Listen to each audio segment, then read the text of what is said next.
एक बार की बात, एक जंगल में पोखर के किनारे एक विशाल बरगद का पेड़ हुआ करता था, जिसमें जंगल के बहुत सारे पक्षियों का बसेरा था। कोई वहां छांव में बैठने आता था तो किसी ने घोंसला बनाकर उसी बरगद के पेड़ को अपना घर बना लिया था। यही नहीं, उस जंगल के कई जानवर भी उस पेड़ की छांव में अपनी थकान मिटाने आते थे। तो कुछ जानवर अपने बच्चों को लेकर वहां खेलने भी आते थे। इसीलिए सभी उस बरगद के पेड़ से बहुत प्यार करते थे। कितना सुकून है यहाँ। अगर ये बरगद का पेड़ ना होता तो पता नहीं हम कहाँ जाते। सही कहा कालू भाई, ये पेड़ तो जैसे इस जंगल के लिए एक वरदान है। अरे कुकड़ू भाई, इतनी धूप में कहाँ जा रहे हो? बच्चों को लेकर दूसरे जंगल जा रहा हूँ, पर इस चिलचिलाती धूप ने तो बुरा हाल कर दिया है। खरगोश भाई, यहाँ कहीं पानी मिलेगा क्या? हाँ, उधर पास में ही एक पोखर है, पानी भी पी लो और सामने उस बरगद के पेड़ की छांव में थोड़ा आराम भी कर लो, सारी थकावट दूर हो जाएगी। इस तरह वो बरगद का पेड़ सबके काम आता था। सब कुछ सही चल रहा था, पर एक बार जंगल में बिल्कुल भी बारिश नहीं हुई, जिसके कारण वहां सूखा पड़ गया। पानी नहीं मिलने के कारण धीरे धीरे जंगल के पेड़ भी सूखने लगे और वो बरगद का पेड़ भी सूखने लगा। पोखर का पानी भी कम होने लगा। बारिश न होने के कारण पेड़ सूख रहा है। अब यहाँ रहना ठीक नहीं। मुझे जल्दी ही कोई नया ठिकाना ढूंढना होगा।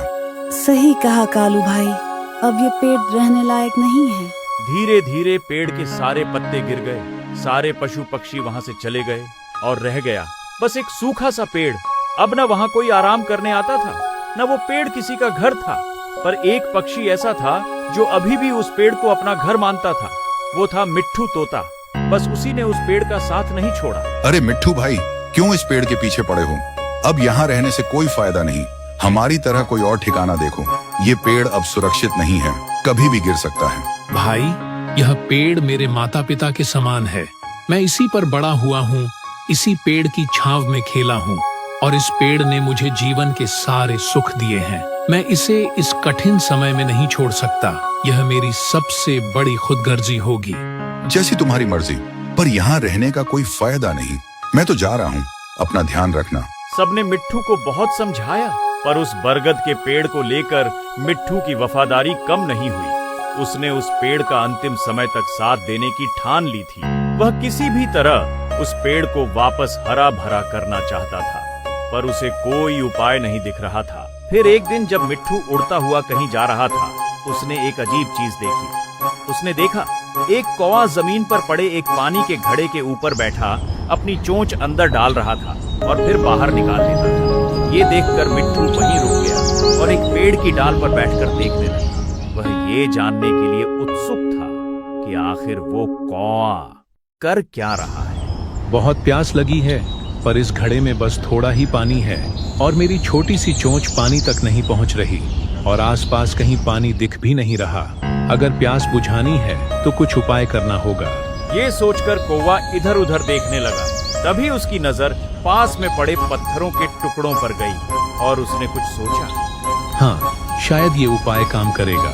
कौवे ने तुरंत वहां से एक पत्थर अपनी चोंच से उठाकर उसे पानी के घड़े में डाल दिया। ये देखकर मिट्ठू और उत्सुक हो गया। आखिर ये कौवा करना क्या चाहता है? मिट्ठू बड़े ध्यान से उस कौवे को देखने लगा।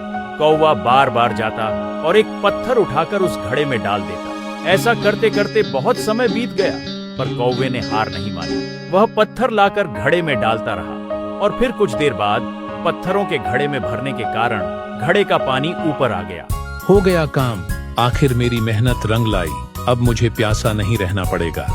कौवे ने घड़े से पानी पीकर अपनी प्यास बुझा ली और वहां से खुशी खुशी उड़ गया। इस कौवे ने तो मुझे कमाल की तरकीब दे दी। शायद इससे मैं उस सूखते हुए बरगद के पेड़ में फिर से हरियाली ला पाऊं, उसे मरने से बचा पाऊं। मिट्ठू तुरंत वहां से उड़ता हुआ गया और जो पक्षी और पशु उस बरगद के पेड़ की छांव में आते थे, उनके पास गया और सबको एक जगह इकट्ठा किया।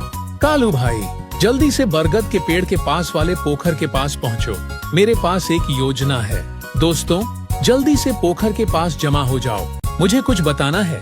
मिट्ठू के कहने पर सारे पशु पक्षी पोखर के पास जमा हो गए। पोखर में पानी तो था, पर ज्यादा नहीं। सब लोग ये जानने के लिए उत्सुक थे कि आखिर मिट्ठू ने उन्हें वहां क्यों बुलाया है। ये मिट्ठू कहाँ रह गया?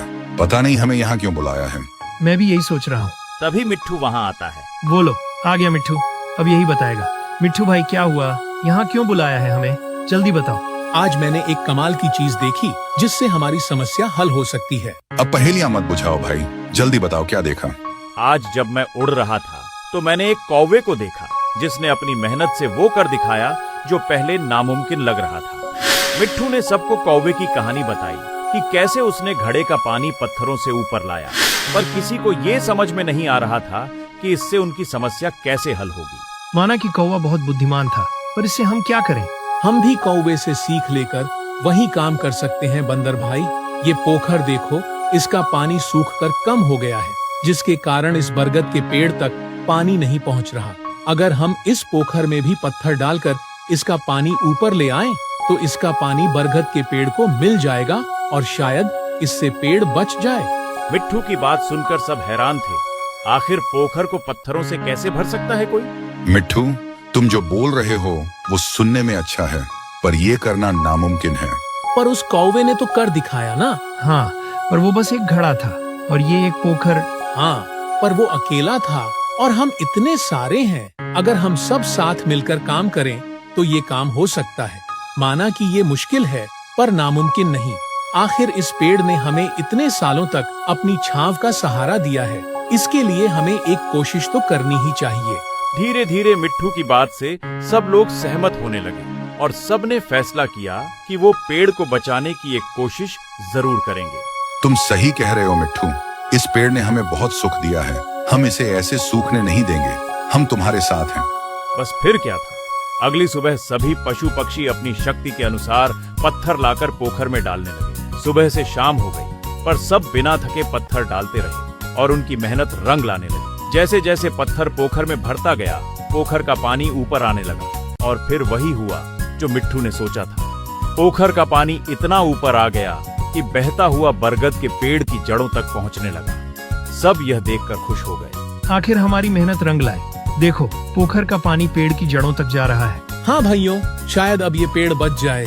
आखिर सबने मिलकर पेड़ तक पानी पहुंचा ही दिया और कुछ दिनों बाद उस सूखे बरगद के पेड़ में एक पत्ता आया और जब मिट्ठू की नजर उस पत्ते पर पड़ी तो खुशी से उसका ठिकाना नहीं रहा। उसने जाकर सभी जानवरों को वहां बुलाया। दोस्तों, ये देखो, पेड़ में पत्ता आया है। अब ये पेड़ बच जाएगा, हमें फिर से इसकी छांव मिलेगी।